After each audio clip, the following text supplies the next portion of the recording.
Ladies and gentlemen, we are back with game number 2 between Artificial Intelligence and 3TG.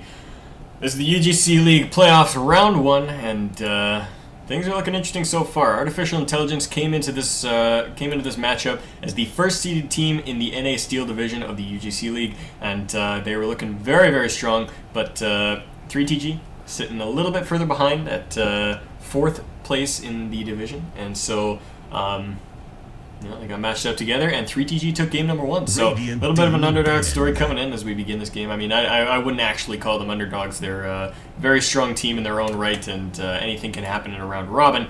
But they're still playing from an initial point of being behind, and played very, very well in the first game. So we'll see what happens in game number 2 as we get going here into the draft. We have the Faceless Void and the Lycanthrope banned right off the bat. So AI, I think they're getting rid of that. AI actually chose the Void last game, but they're going to choose to ban it out. I don't think they plan to pick it again, so they didn't want to face it, and thus Doom was banned from 3TG as well. Brewmaster taking over the pool, and that'll be it. So those are your first 4 bans. Pretty standard stuff, nothing to be too shocked about here. Hopping into the picks, we'll see what they choose to go for. 3TG last game went for a kind of a early mid-game brawling lineup, just tried to really fight out these, fight the engagements as best they could, and just push down towers, and that's exactly what they did. Artificial Intelligence, on the other hand, kind of went for a little bit more of a pick-off strategy with, just to focus on getting their Void farmed and aiming for the late game, but it just didn't happen. Just didn't happen.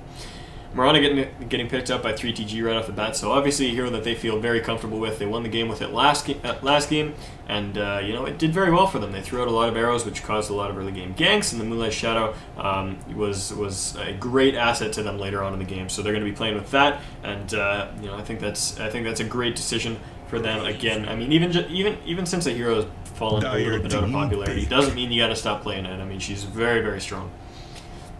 Razor is going to be the pickup for AI, so they're taking the Razor, and I'm very conflicted about this hero because he's a strong hero. Don't get me wrong, he's good, but he's not one of these heroes that you can just rip out into a game and make it work. He's not he's not the hero that you pick every single game. It just doesn't work like that because. I mean, you can look at the international and you can look at how many times Razor was picked up, but I think the only 2 teams that actually had a positive win rate with the Razor were EG and Newbie. Everybody else lost more games with Razor than they won.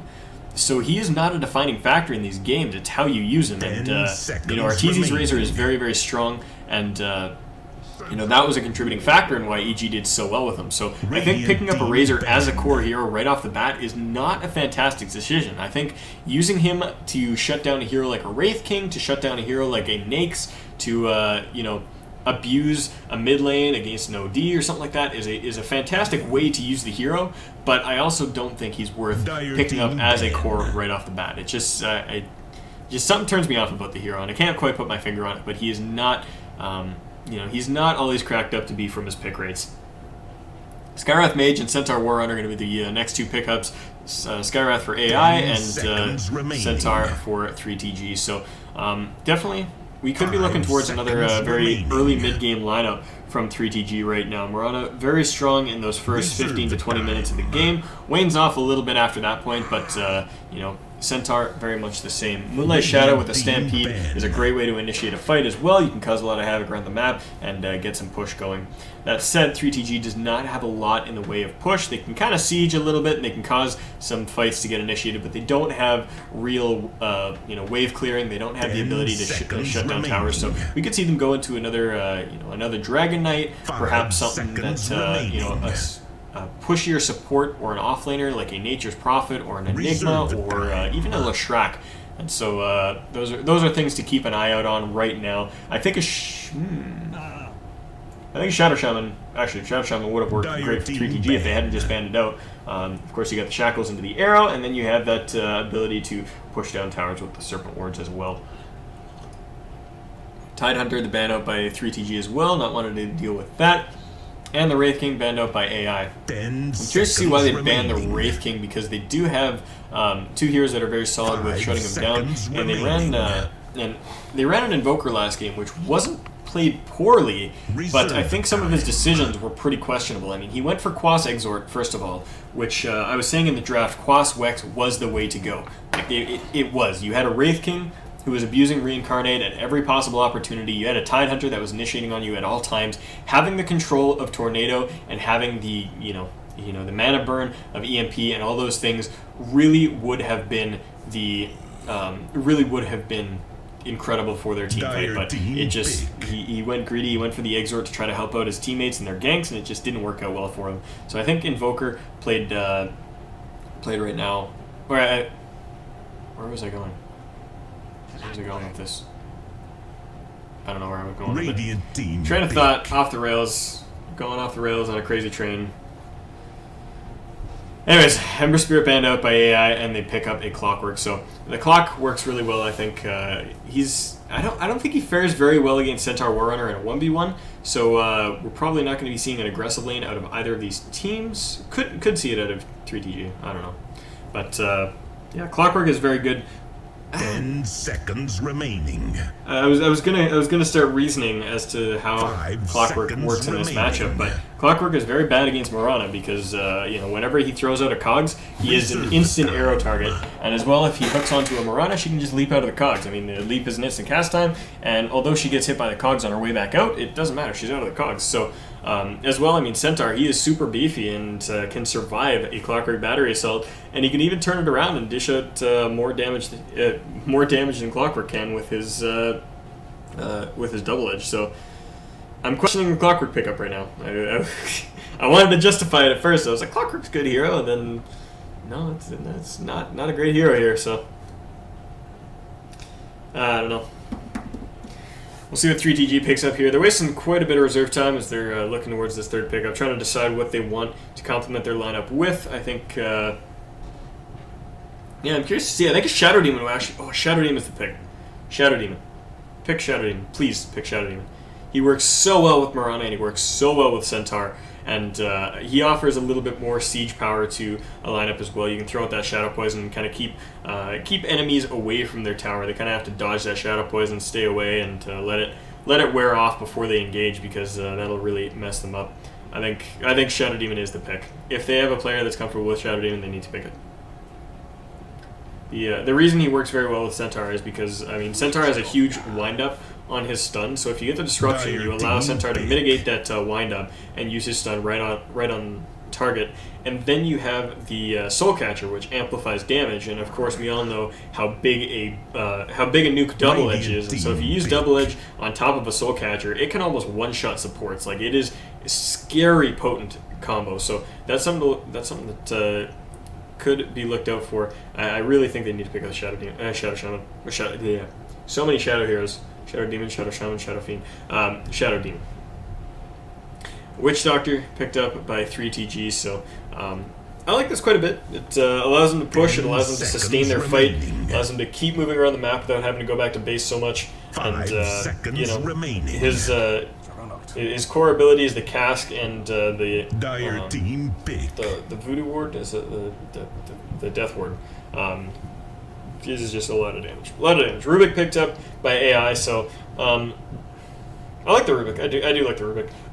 Rubik is very, very good with against Mirana, and he's very, very good against Centaur. I mean, when you see that Stampede, if you steal from Centaur and you just spam your D button, the second the entire 3TG lineup ends up on top of you, your entire team is stampeding away. So it's a really good way to disengage. As well, there's a lot of great abilities to steal. On top of that, between the Witch Doctor and the Juggernaut, I think Rubik will play out very well in this game. And of course, he complements Skarath very well because they're both ranged heroes with a lot of CC that can hold back anybody else.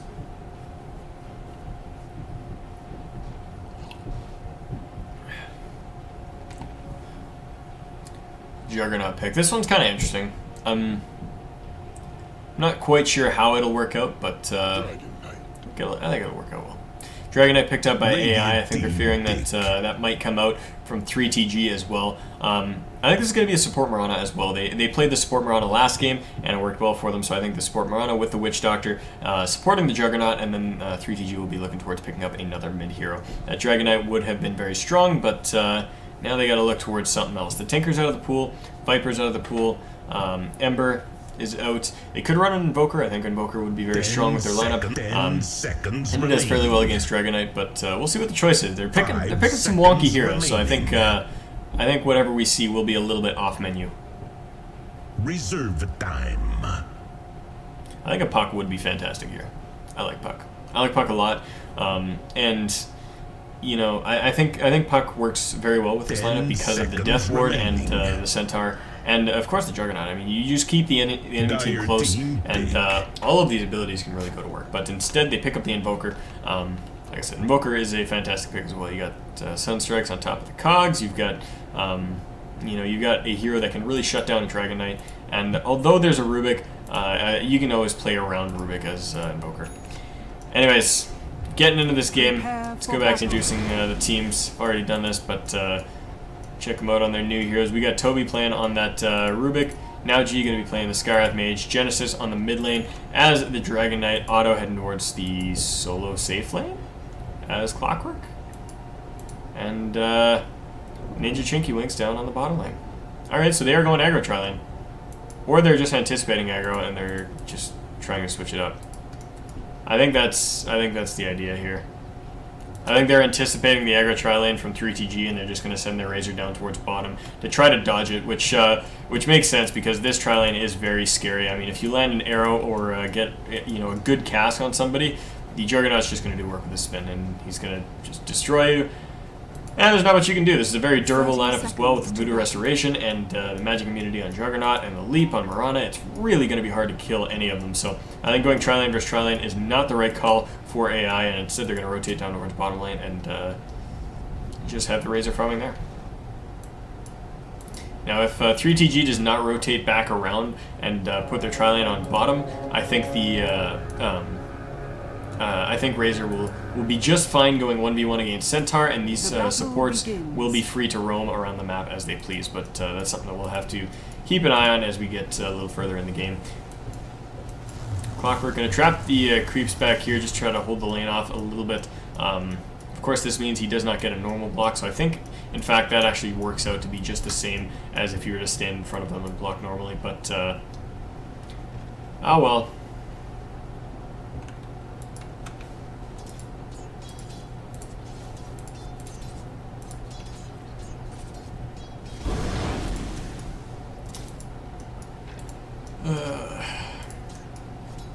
Alright, so both teams have revealed their laning setups right now, so 3TG knows that AI has dodged their tri-lane and instead are going to be dealing with the Centaur here, which I think is totally acceptable. I think that 3TG may want to rotate their lane back down because they fight very well and can really shut this Razor down, but I think it's a preference. I think as you get into the mid game, the Razor versus the Juggernaut is still a matchup that Juggernaut can win. I mean, purely based on execution, but I think it's something that he still can win. So trading free farm for free farm is not something that they need to worry about. I got a rotation out of here already for the Mirana and the Witch Doctor. Looking for arrows, but I think they've been spotted out already. I think this creep would be seeing them over here, so just gonna rotate around to bottom, and I think the two supports will end up in a lane with the Centaur for a little while, and for now it'll just be the Juggernaut and the Clockwork going 1v1 against each other. And it's up. This is a matchup that Clockwork loses for sure, as I mean the only thing he has to his name is the ability to Cog's Battery Assault, and that is completely negated by Blade Fury. Rubik is very susceptible to an arrow right now. I mean, you throw an arrow into this passageway and it is going to hit him. Whether or not that's the case, we'll see. They're kind of hiding in the trees. I really like this about 3TG. They've been really conscious about doing this. Oh, arrow comes in and just barely missed the Skyrath. So they reveal that they're here now. But, yeah, Razor's just going balls deep. He's charging forward. And he's draining the damage out of this Mirana. He's only going to be able to get 28 right now, as that's the maximum at his level 1. But are they going to finish off the Centaur? I don't think so. Salves up and will escape that. Meanwhile, the Razor jumping right in, dishing out the damage, but he gets arrowed, so he's going to get held out for just a moment, and both teams dropping very low, but whoa, where did Dragonite come from? What's up, Dragonite? How you doing, bud? Really not paying attention. Rubik might actually die to the tower here. Yeah, first blood goes to the tower, and Marana gets credit for the kill, but yeah, that was pretty sloppy, I gotta say. He was, yeah, he just kind of went too far forward for no reason. They still look like they want to fight this, and I think neither team is really in position to fight. 3TG more so than, or is better off in AI right now. But.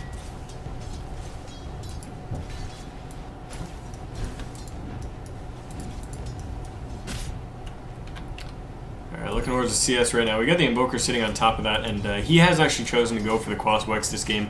I think that's going to be a major advantage to them. It offers so much in the mid game that I think with this lineup with the Juggernaut and the Centaur and the Marana and the Witch Doctor, I think the Quas Wex is just going to really overwhelm AI to begin this game. I think the Dragon Knight's going to need to get a really quick BKB, and so is the Razor, to make any fights happen in that 20 to 30 minute mark.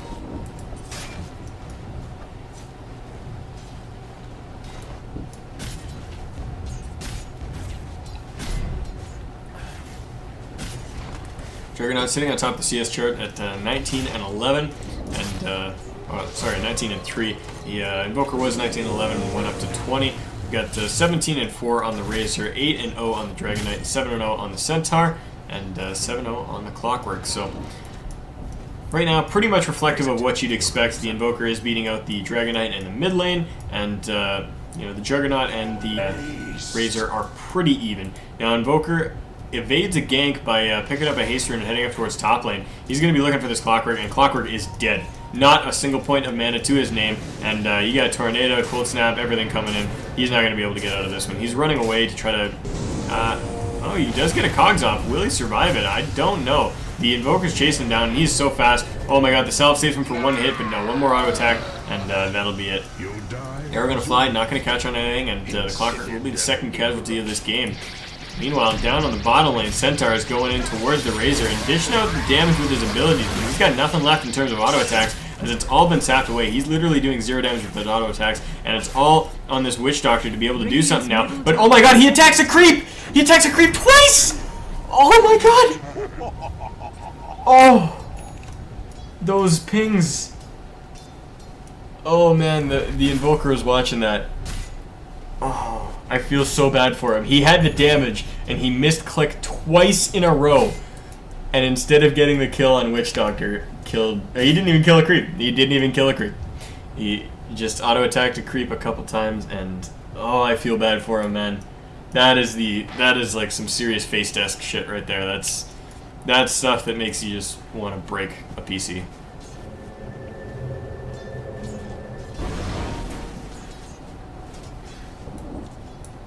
Again, coming in towards mid lane with the Rubik and the Skywrath. Uh-oh. And, oh. Alright. Staying a little further back, but I think the Skywrath was revealed there by the creep. So, not going to do anything, I guess? Okay. Marana and Witch Doctor are hanging off on the side looking for a gank as well.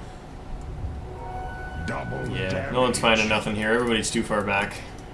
That'll be it.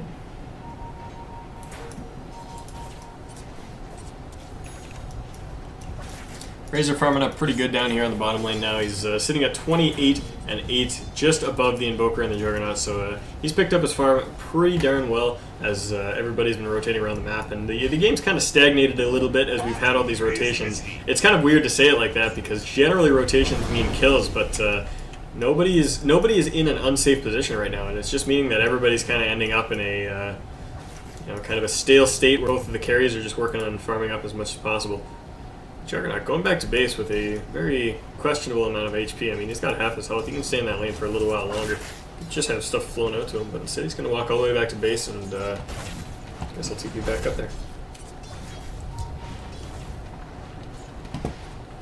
Could be facing an engagement down here on the bottom lane. The Dire side does know that this is going on because of this ward. It spotted out the Marana, so but they're not backing off, so it makes it look like they want to fight this. But the Centaur Stampede flies out. Arrow catches on nothing, I think. and now the Invoker's in here causing a lot of damage, and will they manage to make something out of this? They do get the Skywrath, and everybody is backing away with nearly a sliver of health, and the Razor wants to go back in and fight this. Clockwork jumps in, gets a great hook onto the Invoker, and that'll be a kill on Invoker for sure. He falls to the Razor, Razor gets that kill, and now Omni Slash flies in, looking for that Razor. Is he going to be able to get it? No! The Phase Boot's off of cooldown, and he's not going to get the kill on the Razor. He's chasing too far, but he might pay his life for this. The Rubik does not have a telekinesis, and Juggernaut will get out of that alive.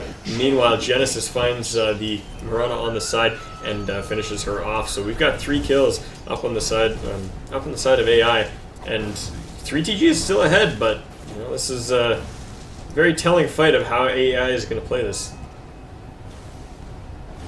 Radiant's bottom tower is under now shoving in towards this tier 1, and this could be the death of the tier 1. They've got a Siege Creep, they've got the Dragon Form up, and this is just nothing but damage going on in this tower. It's going to... maybe not. They're going to back off when they see the Centaur, but I really don't think they needed to. They could have just stayed there, kept taking pot shots with the Dragon Knight, and then backed off when they saw another person or two, but that'll be it for now.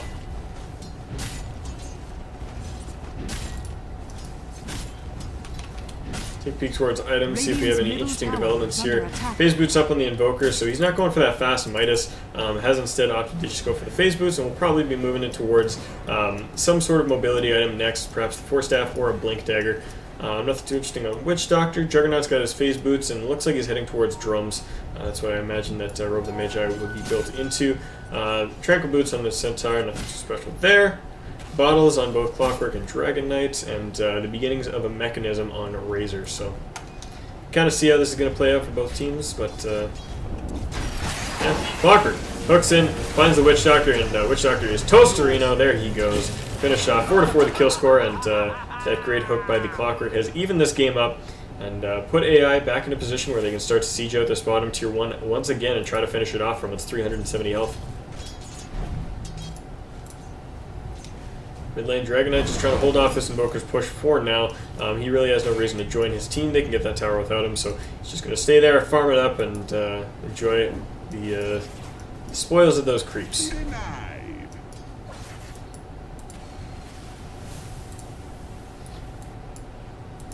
Top Juggernaut trying to get some free farm. He's picked up that Razor now, so he's moving in towards the drums. As I mentioned, he's only got about 300 gold left to go until he picks that up.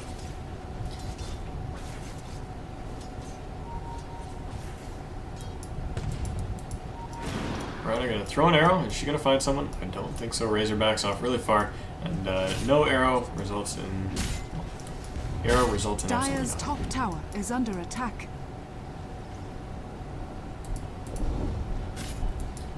Anyways, we got 4 down here on the bottom lane for AI, and the Dragon Knight could easily TP in at any point.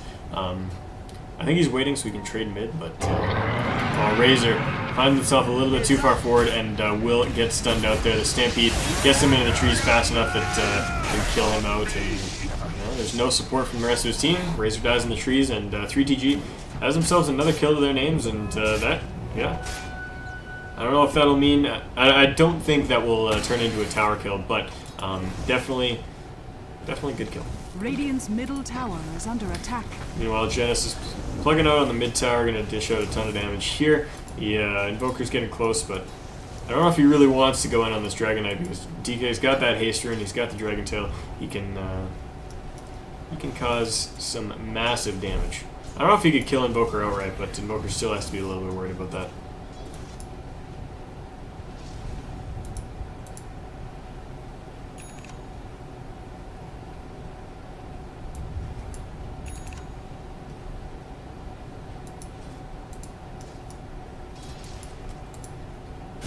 Alright, let's take a peek towards the graphs. Not going to be too telling at this point, but we got about 1,500 gold advantage on the side of 3TG and about 2,000 experience. So, you know, that kill is probably all that contributed to the gold advantage. But you know, everyone holding on to all their towers, and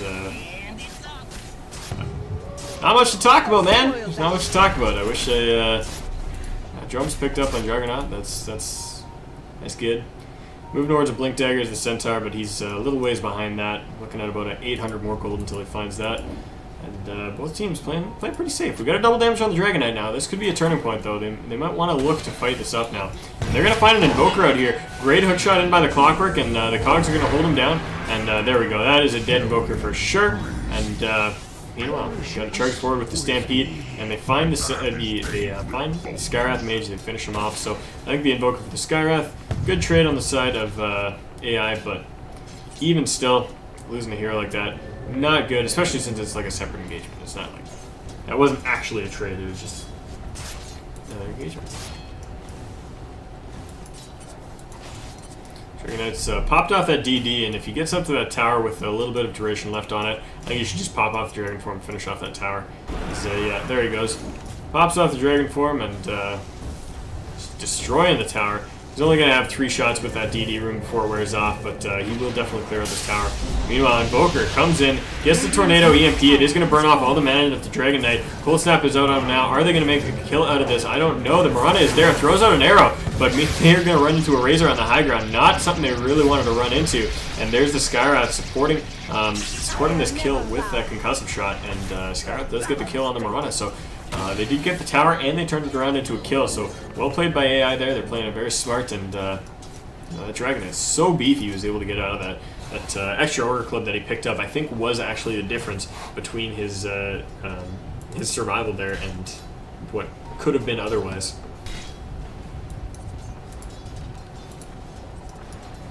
Boker's gone for the drums right now, so they do have 2 sets of drums on the team right now. I think this is a little bit inefficient. I think in Boker going for an actual mobility item like the Force Staff or the Blink Dagger would have been a lot stronger on him, but instead he goes for the drums. That'll I mean that is a lot more walking speed, but at the same time, I mean you've already got that from the Jug. There's no reason to have it besides the fact that Haste.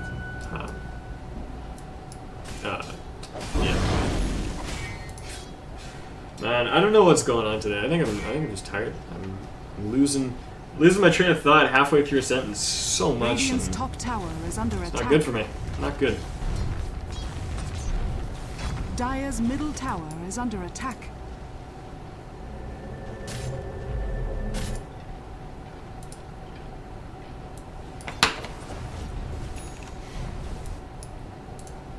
Radiant's top tower is under attack.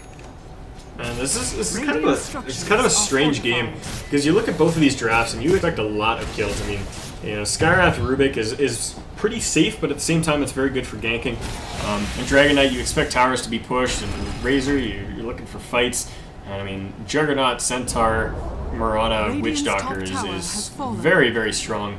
And you'd expect these fights to be breaking out all over the map. You'd be expecting a lot more kills, but here we are at 15 minutes 30 seconds, and there's only 12 kills on the board total. And two towers have been sieged out by AI here, but still no real engagements. It's kind of just been a slow chip, and whenever somebody leaves and the tower can get hit a little bit more, then it does. That's kind of how it is. It's really an odd game by any standard, but I'm kind of bland for now. We'll see if it picks up over the coming minutes as both teams start to hit their level 11s and their supports. Maybe even, supports are all 6, I think. Mirana's still 5. She's been roaming a lot though. And 6 and 6 on the Skywrath, so.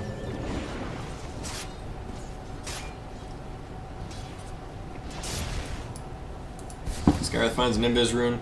He's going to leave that for the Dragon Knight, who is completely out of bottle charges, and that's Invis rune on Dragon Knight's very potent. That 4 second stun on the Dragon Tail is absolutely huge, so if you can find somebody out with that and have your team follow it up, and you'll be in a good position. Razor just farming up the jungle for now. He has picked up that mechanism, and we'll see what he moves in towards next. Probably be an Aghanims and then a Refresher, but that's kind of the standard Razor build, but there's still many variations you can go. Yeah, we'll see. We will see. Take a peek at items again. Centaur Warrunner has picked up that Blink Dagger here. Like I said, we've got the 2 drums across the teams. A smoke on both Witch Doctor and Mirana, so looking to gain quite a bit. Dragon Knight is sitting on that Ogre Club. He'll be heading towards the Black King Bar soon. And mechanism on the Razor, as we just talked about. And other than that, nothing else too eventful. Another bland game. Both teams taking their licks where they can, but playing very conservatively, and this could be the beginning of a big engagement, as we do have 5 heroes. Actually, we have all 10 heroes on the map sitting down there, and Clockwork hooks in. There he goes. The EMP is dropped on top of it, and Centaur gets a double stun on the supports, finishes off this guy right off the bat, and Clockwork is out as well. Now Witch Doctor channeling his ultimate, dishing out the damage on the Dragon Knight, but he is so tanky. He is surviving this very well, and now chasing this up. Will he be able to get a Dragon Tail? I don't think so. The Moonlight Shadow will get them out of that. So trading the Juggernaut for the Clockwork and the Mirana, or Clockwork, not the Mirana, the Skywrath. My apologies. And yeah, that's it. I definitely expect a lot more heroes to die in that fight, but we did only see 3 fall, and 3TG still remains up by 1 kill as we round off that engagement. Dragon Tail goes out on the Centaur. I don't think this is going to result in a kill, though. Arrow flies in, and they catch out the Juggernaut. This could be dangerous. The EMP is going to land on all of them, and now the Mystic Flare actually does work. Finishes off the Mirana and drops the Centaur super low. Is he going to be able to get out of this? He's got a Blink Dagger in a second, and there he goes. He blinks away. I think he's out of that. That was very, very close, but the Centaur will survive. 8-8 the kill score, and now the tier... What? What? Oh my god, Rocket Flare. Rocket Flare picks up the Centaur. So, good job predicting that positioning there from the clock. And oh man, Arrow hits on the Jug. They're still not done. Silence out on the Jug, so he can't Omni Slash or anything like that. And there he goes. Gets dropped out, and good Arrow lands, but I don't think they're going to get the Dragon Knight out of that. Cask bouncing around, it's going to get worn off, and whoa, hookshot in on the Witch Doctor. Man, everybody just keeps coming back into this fight. What I thought was a pretty bland engagement has gotten a lot more ridiculous, and I think that's totaled up to 6 kills on the side of AI across the fight at their tier 1, under the enemy's tier 1, and then across to their tier 2.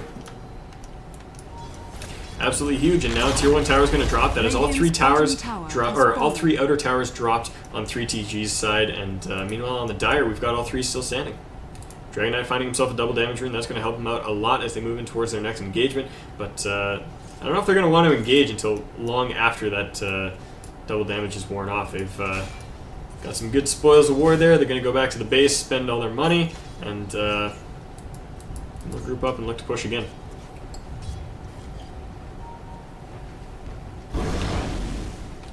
Got to ping out on Roshan. Roshan is up, and they do have a lineup that can take it, so something to look out for. But oh man, the Invoker dished out the damage, but the Black King Bar gets popped off, and Dragon Knight survives it. Does have to pop off his 10-second BKB, but I think he's okay doing that for now.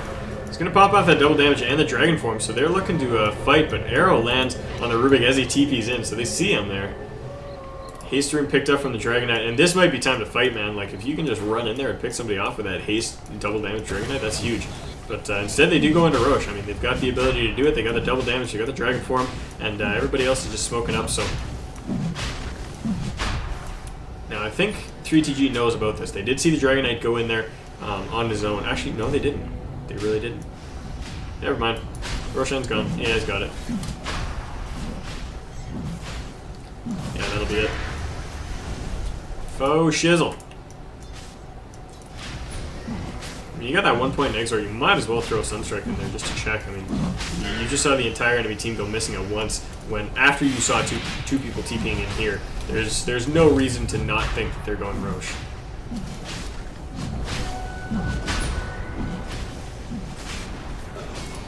There it goes. Roshan falls, it's just the Immortal goes to the Dragon Knight to help him push, and there they go. Wondermark.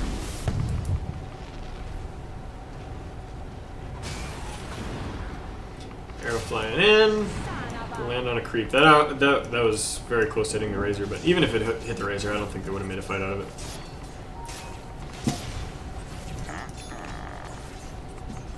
it. Now, everyone kind of just sitting around mid. AI's waiting for their next 2 heroes, but a Moonlight Shadow did just go off, so I think they could fight this if they want. See a Stampede in a second. They're up on the high ground. They know they're there. No, they're feeling scared, man. They're feeling scared. They don't want to go. They know the Dragon Knight's bottom, too. That would have been a great time to fight.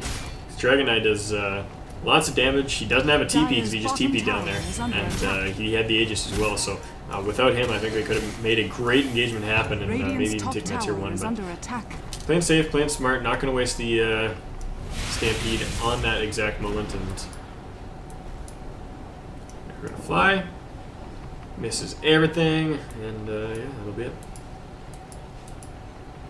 Clockwork wastes off his bottle charges and picks up that regen rune, so he's got that. Let's take a peek over towards the net worth. It's a little bit more telling than the last hits. As you can see, there's great differentiation between the two graphs here. The highest net worth, of course, is the Dragon Knight, sitting at 8,300, 7,100 on the Razor, and then the Juggernaut, the Invoker, and the Centaur following very shortly thereafter. Peek off towards the graphs. We got a 5k advantage on the side of AI. That's all of that tower gold, and even though the experience was in the favor of 3TG for a while, those last couple team fights have driven it back down towards AI's side. So playing it really well, and yeah.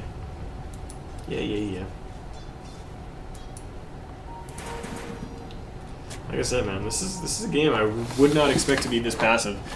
19 kills in 23 minutes, and you know, stuff's still happening. I guess it's better than old Chinese Dota, but I say old Chinese Dota because new Chinese Dota is just brawling fight fests. Just everybody just fights at minute 1 and doesn't stop fighting. Like every game of Chinese Dota now is like that video of Sing Sing doing the level 1 Roche popped up last week. Anyways, Smoke and Deceit going to be used here by AI, so let's track them as they make their way in towards the other side of the map. They've got that Tornado stolen on the Rubik, so he's going to be able to engage with that, which will work very well. And I think if they hook in behind the entirety of 3TG here, they could make some cause some trouble. We're going to have... Oh, okay. I saw the courier and I thought they were smoking as well, but do they know Invoker's there? They will in a second. Oh, there we go. Tornado flies out. They catch the Invoker. Moonlight Shadow's going to get popped instantly to try to stealth him out of that, but they had Dust available, and I don't think the Phaeton was even enough. He exploded very, very quickly. So Invoker's down, 1 kill up for AI, and they want to push in now. They've still got that Age of the Immortal on the Dragon Knight, and the Dragon form has been popped off, so now is the time to get this tier 2, and I think they will be able to get it. 3TG could try to fight if they wanted without the Invoker, but I don't think it's very wise. I think they just try to pull the creep wave back and stay alive until Invoker gets back up and then they can take the fight.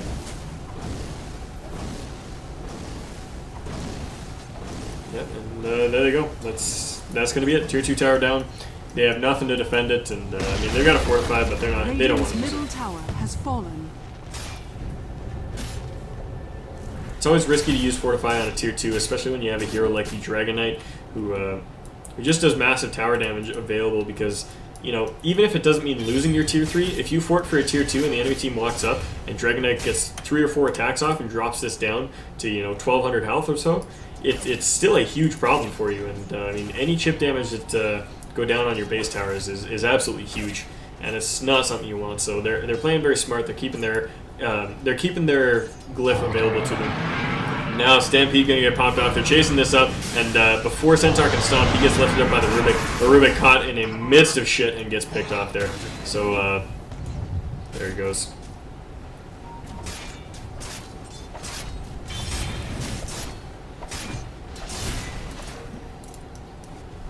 Down mid, Witch Doctor. It looks like he's... I'm curious to see what this Ogre Club is going to be, whether it's going to be a BKB or if he's just going to go straight towards the Aghanims. I think BKB is very smart, especially considering all of the interrupts available on AI between, you know, the Clockwork, the Dragon Knight, the Rubik, and the Skyrath, but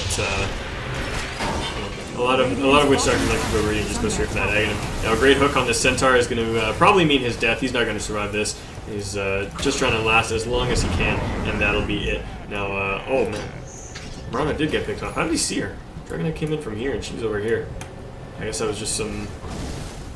I guess she wasn't where I thought she was and ended up getting picked off. So Morana and Centaur get picked off, and AI have momentum heading in towards the tier 2 top. Once again, a fresh Dragon form popped off. It's going to have about half its duration available for them to start working on this tower.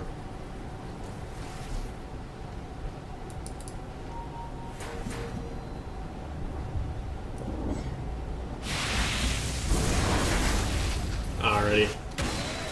There we go. Damage going out on tier 2, and like I said, there's not much that 3TG can do to fight this off. I mean, they can throw a tornado if they want to stall things up. They can, you know, they can stall, but they can't save that tower. Deafening Blast stolen by Rubik. Best ability in the game by far. It's like an AoE nuke, silence, disarm, stun. Actually, it's not a silence, but It's a damn good ability, friends. It's a damn good ability. So Rubik having that will make for a very good. Will make for some very good plays, especially considering that he has that blink dagger. Something that not a lot of people remember to do when using Deafening Blast is to kind of get behind the enemy. Like if you're chasing them and stuff, a lot of people just throw it. If you have the ability to blink or maneuver yourself otherwise, like using a Force Staff, it's good to blink forward and then push the enemy back so that they jump into your team. Not a big thing. I mean, still getting the disarm or still getting the pushback is usually enough, but you know, just little things like that help win games.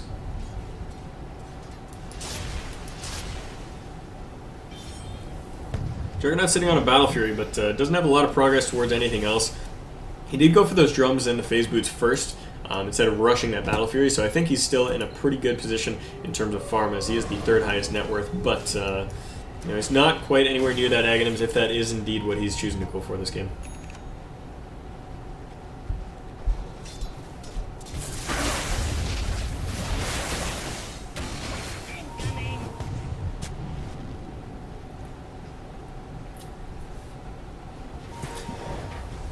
Radiant's bottom tower is under attack. There we go. Dragon Knight popped off, or Dragon Knight popping off the dragon form and popping that illusion rune too. So this tower is Thosterinos. And they just really can't engage.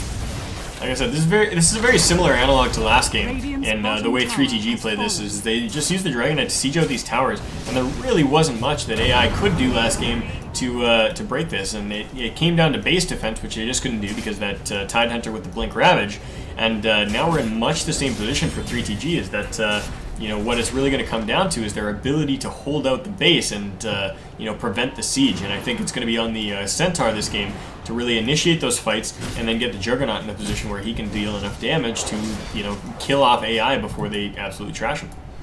We got about 2 minutes here until we see the remaining time on. Actually, no, this is the remaining time. I think we got 2 minutes until Roshan is up. I still hate this clock. It's hard to read. I wish I'd actually just put numbers. I like numbers. I know it's not very artistically matching in the Dota universe to have floating numbers, but big floating clock doesn't make too much sense either.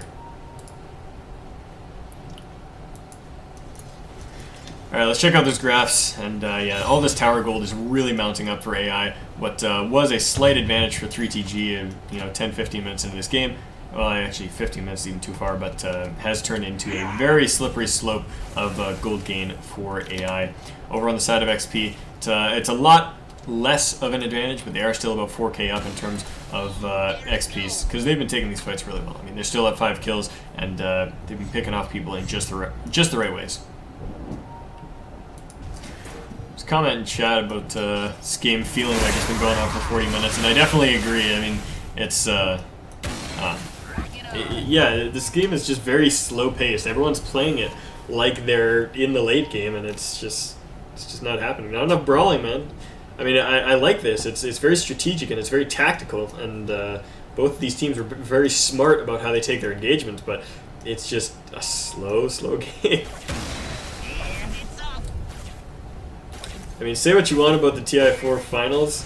I think if more people were invested in the teams that were in the finals, it would have been a lot more exciting. I mean, those were very fast-paced, very intense games, and every little bit of micro and every bit of execution made a difference, and it made the games very exciting, despite you know, not being as much of an epic end as most people have expected. Anyways, Roshan picked up now, and I think AI is going to get this uncontested. They've got vision around the river, and 3TG has no such thing.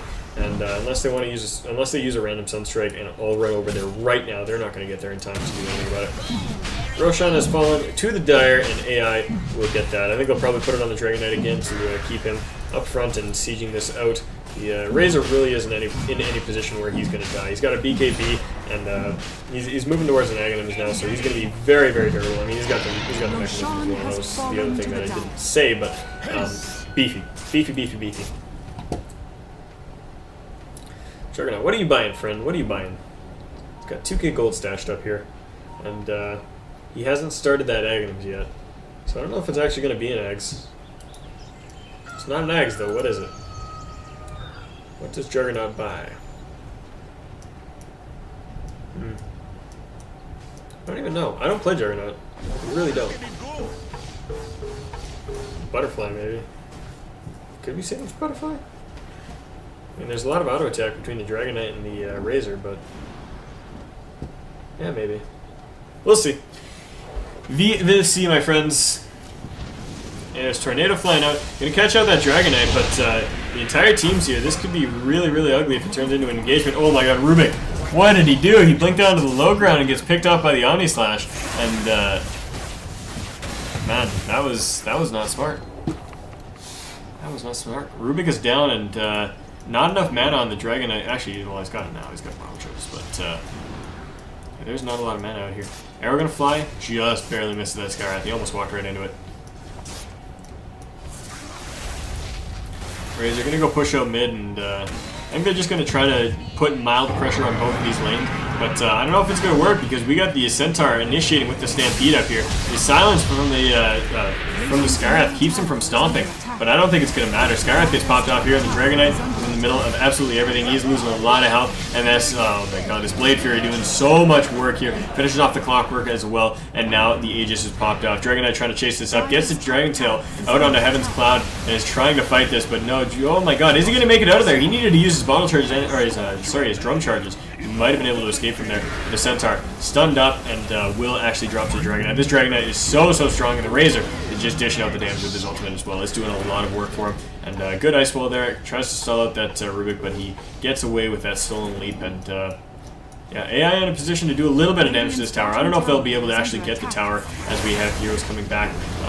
Coming back up, and the buyback from the Juggernaut will shove them away from this. I don't know if, yeah, they're not going to go any further. Arrow flies, misses on Genesis, and instead is going to farm up some creeps, but he does get caught out by the Tornado. EMP not, oh, it does actually catch him with a very short range of it, and they're not going to be able to pursue this. I think they might have been able to pop the phase boost, pop the drums, pop those Wex stacks, get up in front of him and drop an Ice Wall or something, and they might have been able to catch him out, but they don't want to invest that much into what could potentially just be their entire team turning around and killing him, so. Fair enough, playing it safe, staying back, and they're good for now. Dragonite has gone for that Assault Cuirass this game, so who was playing it last game? I think it was Fish. Yeah, where Fish chose to go for crits, Genesis is choosing to go for the Assault, and I do like the Assault. It complements the Razor very well. The minus armor is always really, really strong, and it's just great. I mean, attack speed on the Dragonite means a lot because of the way his ultimate works.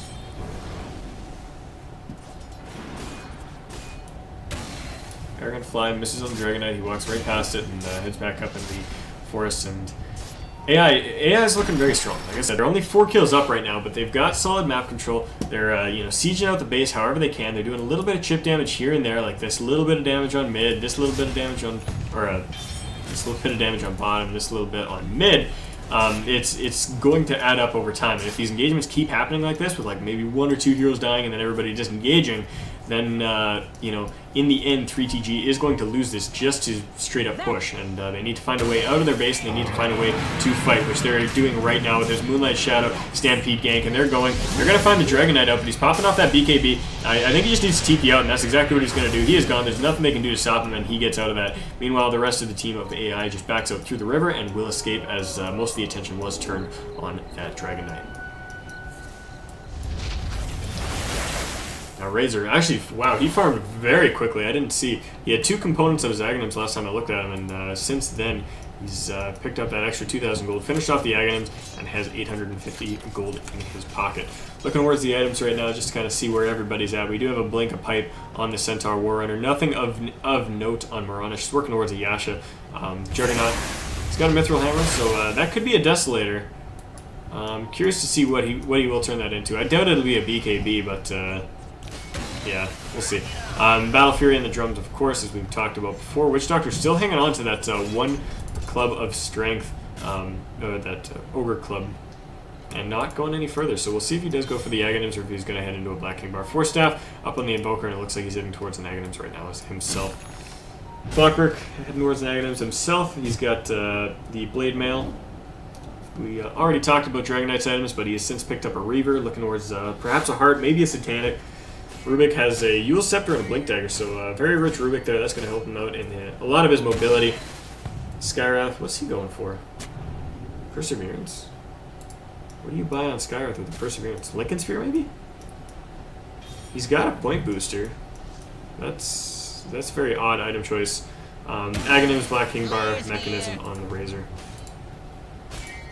Yeah, I'm curious about the Skyrath. Like, he wouldn't go for a Refresher. That would just be silly. He wouldn't go for a Battle Fury. That would just be silly. I think Lincoln's is the only other option. Oh, Bloodstone. Oh, he's going for a Bloodstone. Where? Oh my god. Why did my brain not register that Bloodstone was an item until like a second ago?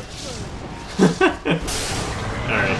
Anyways, big initiation coming out here. This Centaur jumps right in the middle of this and is blowing up his Clockwork, but doesn't manage to get the kill. The Omni Slash comes out and will finish off the Clockwork. But for now, this engagement is not going anywhere. Everybody is so beefy until that Centaur drops. Oh my god, he is done, and there goes the Witch Doctor to top it all off. And now AI in the base with that Razor Ultimate plinking away at that tower, and this will be a set of racks. I don't think there's anything that 3TG can do to stop this. I mean, they bought back on the Witch Doctor, but he doesn't even have his ultimate. All he's going to be able to do is throw a cask, and that will be it. Meanwhile, Piranha on the sideline, going to look for an arrow, and will actually land a decent one. The Invoker doing work, but is now silenced up, and now the Juggernaut is in here spinning away, and not going to be able to do too much out of here. So many spins all over the place. And Dragon Knight dropping actually pretty damn low, and doesn't have that Aegis any longer, and will get picked off. So Dragon Knight's out, and they're going to look for even more. Will they find? Yeah, they do find the kill on the Skyrath. So I don't even know what the kill total was in that fight. That was a pretty brutal fight on both sides, but the important part is that 3TG does save their towers, or save their racks rather. They lost their tower. But yeah, that engagement was very odd because the Centaur jumped in, got a decent stomp off, and they popped off the pipe, and then nobody died.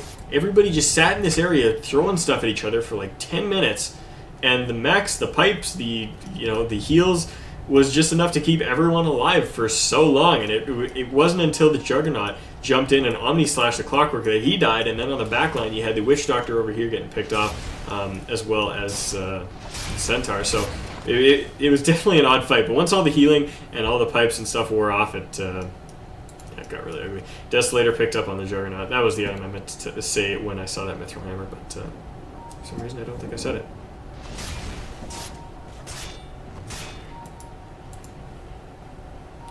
Up on top, Clockwork has got the gold for his Aghanim Scepter. Don't know if we'll buy it just yet, but we'll see. Might just be waiting for the courier? I don't know. Nope.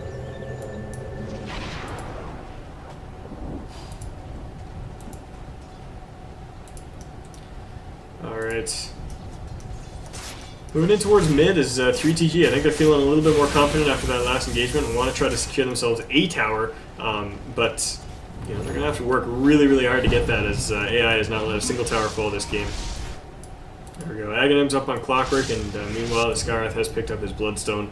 A wonderful item that I forgot existed, and now the third Roche of the game is up. Cheese is available, and I think AI is going to be wanting to take this for sure. Oh, it sees it? There's a sentry dropped here, but it does not spot out the ward, and well, because Rubik didn't go up that hill. So, that said, I think AI will try to go for Roche, but I think they're going to be spotted out, as 3TG does have that ward. How far does that ward extend? Yeah, it doesn't see up onto this high ground, so would not have seen them going in there, but I think they should have a pretty good hunch of the fact that this is happening. I mean, anytime that AI has not been on the map this game, they have been doing Roche. Like, they've just been pushing lanes as 5 unless they're in Roche, so something that...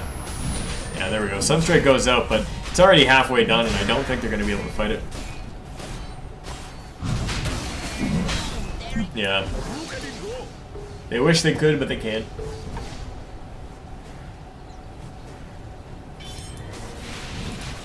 There it goes. Roshan gonna fall, and Dragon Knight will pick up a second Aegis. Right. Whoa, Razor gets the Aegis, and Cheese goes to the Dragon Knight. DK's got enough gold for his Heart of Tarask if he wants to purchase that up right now. We might see him go into a Helm of the Dominator as well, or into a Satanic rather. I think Satanic works really, really well on Dragon Knight, and you don't particularly need the Heart. I mean, the Heart is nice for regenerating between fights, but the Satanic just gives you so much brawling potential that yeah, we'll see what it is. It is a heart Tarrasque. Okay, so he goes for the heart, and he's picking up the vitality booster right now, and he'll have that all flown out to him in just a mere moment here. Take a peek at the graphs while we wait for this engagement to happen here. About 12,000 in the favor of AI, and actually the EXP has switched back in the favor of, well, it hasn't switched back to the favor of AI, but it's climbed back up there a little bit, and it's only about 2,500. Yeah, not bad. Now AI is kind of seeming to be struggling trying to find their opening here. They're going between lanes. They don't want to go up mid, and instead they're going to go down towards bottom where they had the exposed racks before, but yeah, just kind of butting heads, just trying to find where they fit in for now, and they'll head back down towards their bottom lane.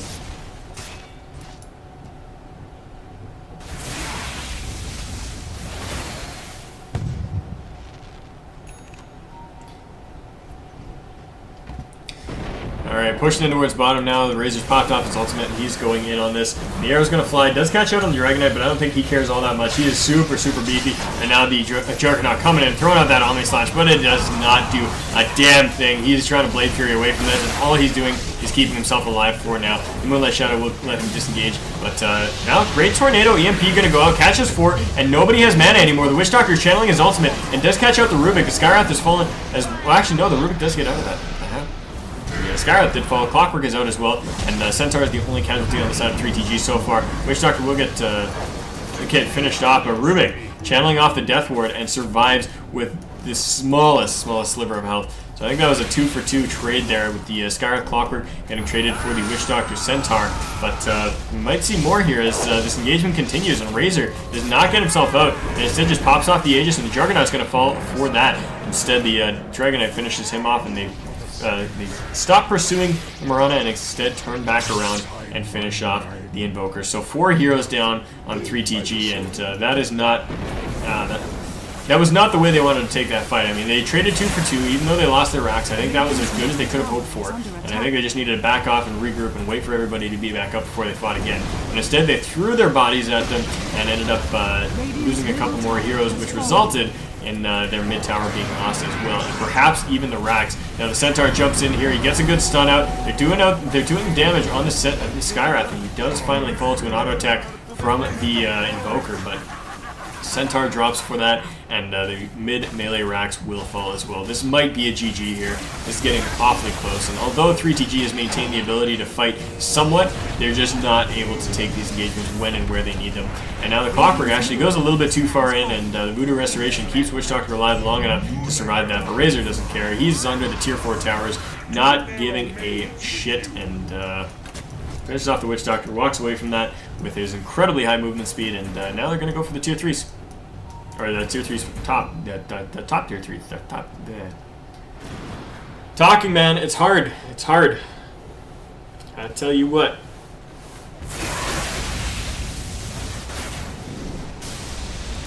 Anyway, Invoker throwing out a Tornado EMP, trying to keep them off of the racks as well as he can. It does actually force out a BKB from the Dragonite. That is only a 4-second BKB right now. He's used that a lot, but still not going to be in a whole lot as they move in, and they've already got the tower down to half health. Meteor going to be dropped, and yeah, anyways, Marana gets pulled forward, she gets finished off, and now the Omni Slash coming out, but it still doesn't do enough. These heroes are so damn beefy, and the Dragonite just doesn't care. He's auto-attacking the tower, and now, finally, he's walking away with all of this stuff being thrown at him, and he might still even make it out alive. No, he gets blinked on, the Tornado's going to finish him off, but like he survived for so much longer than he should have. And cracks the tier 3's top. There's nothing left but these 2 barracks, and 3TG not looking to be in good position here.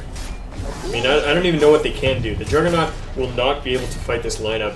I mean, every time he's thrown out an Omni Slash, we've seen it. He gets, he gets a good amount of his bounces on the Dragonite and the Razor, but they just don't care. There's a harder Tarrasque on both of them. They've got too much health for it to matter.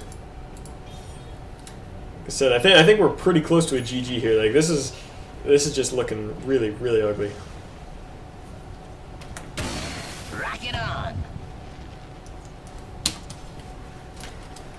Graphs. I don't even want to look at the graphs, but we will anyways. Down to 20,000 and 10,000. It's off the charts, man. Off the charts. Okay, we're gonna fly. Catches nothing. It's Rubik's a scrub. Can't land nothing, man. What's wrong with you, Rubik? No, I'm kidding. Joking around. I was just scouting out the secret trap area. And, yeah. I think we're just kind of waiting for the end here. I mean, they don't even need to wait for Roche. They can just walk up the lane, pop off that Dragon Form when Dragon Knight's back up, and when they clear out that tower, that's it. Or when they clear out those racks, that's all there is to it.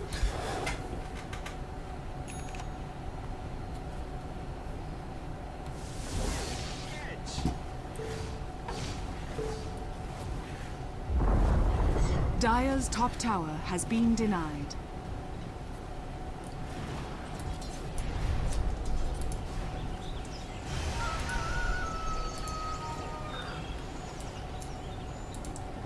Alright, what's Rubik building?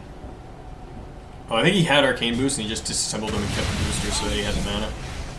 Might go to a Bloodstone or something, but I think he's just kind of hanging on to that for the mana right now. Shadow, take us. Moonlight Shadow gets popped off and, oh, Arrow catches on the Centaur, so they know they're invis, and yeah, playing a very smart AI backs it up. That was just a really unfortunate timing between that Arrow and the Moonlight Shadow. But 3TG definitely had the right idea here. Whenever you're playing in a game, whether it be a team game or a pub game, and you get down to a position like this where you've got exposed racks, exposed racks especially, and you're this far behind, take your fight up here. Don't let the enemy team get in and start sieging it out and then fight on them, because you're going to lose buildings and you're going to lose health on those buildings regardless. Instead, find an engagement through here, initiate on them and make a fight happen with that, and that will, if you're going to come back, that's the way to do it. Anyways, Clockwork, long range hook in onto 2, grabs them both in his cogs, but he's actually getting blown up very quickly there despite having that blade mail active. But meanwhile, his team takes the racks, and that would be it. Mega Creeps are out, and Dire's just going nuts here. This is that Stampede interaction I was talking about earlier. If you're quick enough on the draw with Rubik, you can steal that Stampede and use it to get away from a Stampeding Centaur. Meanwhile, yeah. Heroes are dead. It was a 2-for-2 trade as well, but it was a 2-for-2 trade. 2 heroes, and 2 barracks, and that'll be it. GG Well Played is called, and AI take game number 2. So we are going into a game number 3 between Artificial Intelligence and Third Tier Gaming. What a series this has been. Kind of bland this game to start out, but it definitely got exciting as the towers started dropping, and that'll be it for now. So we're going to take a quick break here, heading into game number 3. It'll be 3 to 5 minutes while we get the lobby set up. Just go grab yourself a glass of water, walk the dog, whatever you need to do, and then be right back here for game number 3. I'm Cptn.Canuck, and I will see you soon.